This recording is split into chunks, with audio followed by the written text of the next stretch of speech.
Kaixo, Diana Bruño Artazkot naiz, 2011an hasi nintzen Nafarroako 03 plataforman militatzen, eta Donestebeko Udal Haurreskolan lan egin eta gero, orain Esteila sindikatuan lanean nago. Kaixo, Eider Garde Mazkiaran naiz, plataformako kidea naiz 2009 urtetik, eta gaur egun Kaiuk Haurreskolan egiten dut lan hezitzaile bezala. Kristina Goñi etxenike naiz, Elizondoko edo Baztan Haurreskolan lan egiten dut hezitzaile bezala, eta plataforman nago 2007-2008tik.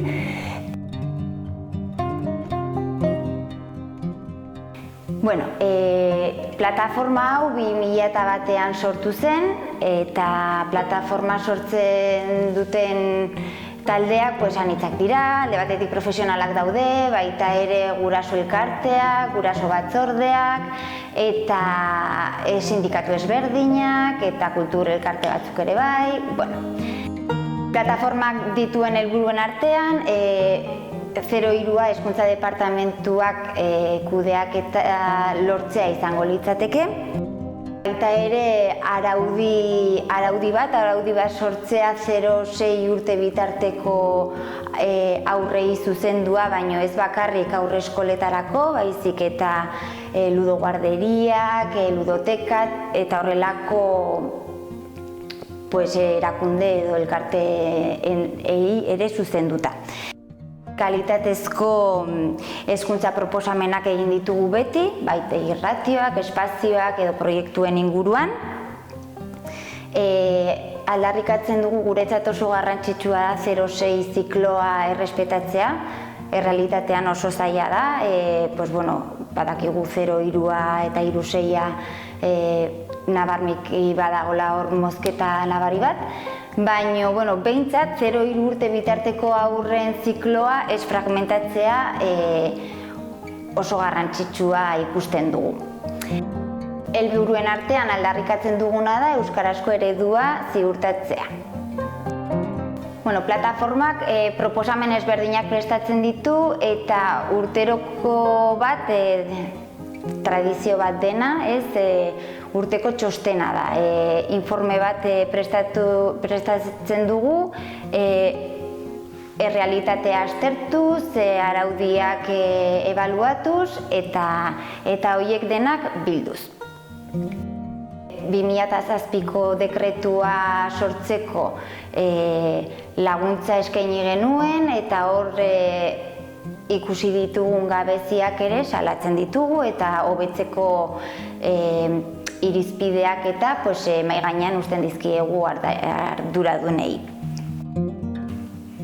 Zer egiten dugu gero txosten horiekin? Txosten horiek urtero 0-3 zikloa kudeatzen duten administrazio ezberdinengana eramaten diegu, bai alderdi politikoei, baita ere Nafarroako Udal eta Kontseijoen Federaziora, Ongizate Sozialera, Hezkuntza Departamentura, eta ematen diegu aztertzeko eta beti ere hobetzeko gurek eramaten ditugun proposamenak eramaten dizkiegu. Eta horrelako, parlamentuara ere joan gara hezkuntza komisioan parte hartzeko eta nolabait urtero hemen gaudela esaten diogu ardura politikoa duten guztioi. 2015an akordio programatikoak biltzen zituen gure aldarrikapen gehienak, eta gaur egun esan dezakegu aldarrikapen horiek ez direla materializatu, beraz hemen jarraitzen dugu ziklonen duintasuna bilatzen.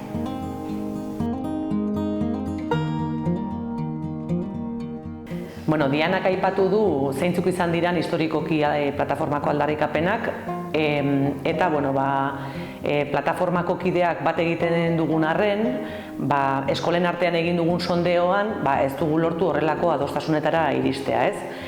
lortu duguna bi gairen inguruko adostasuna da, ez? Alde batetik ratioen jaitsiera eta bestetik soldataren igoera, ez? Orduan, plataforma bezala erabaki dugu beste helburu horiek alde batera utziko ditugula printzipioz, aurrerago landuko ditugula, eta orain momentua iritsi dela bat egiten gaituen puntu horiei aurre egiteko eta horien alde burruka egiteko, ez?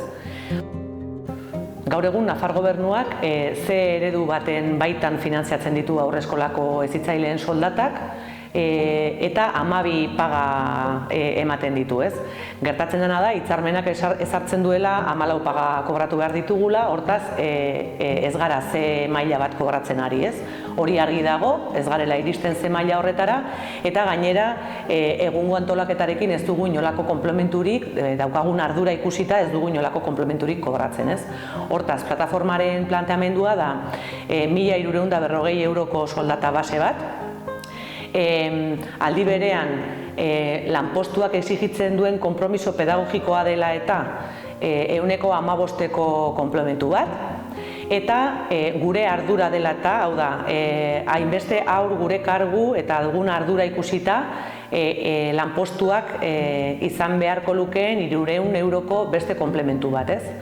Honi gehitu beharko zaio Hezkuntza Departamentuaren finantziaketan aintzinatasuna kontutan hartu behar dela. Gaur egun ez da aintzinatasuna ordaintzen eta horrek eragiten ari ditu hainbat ezinegon haurreskoletan. Eta soldatearen inguruan hartutako aldarrikapen hauetaz gain, interesgarria iruditzen zaigu edo importantea urteko lanorduen barruan 35 ordu izan daitezela formakuntza orduak.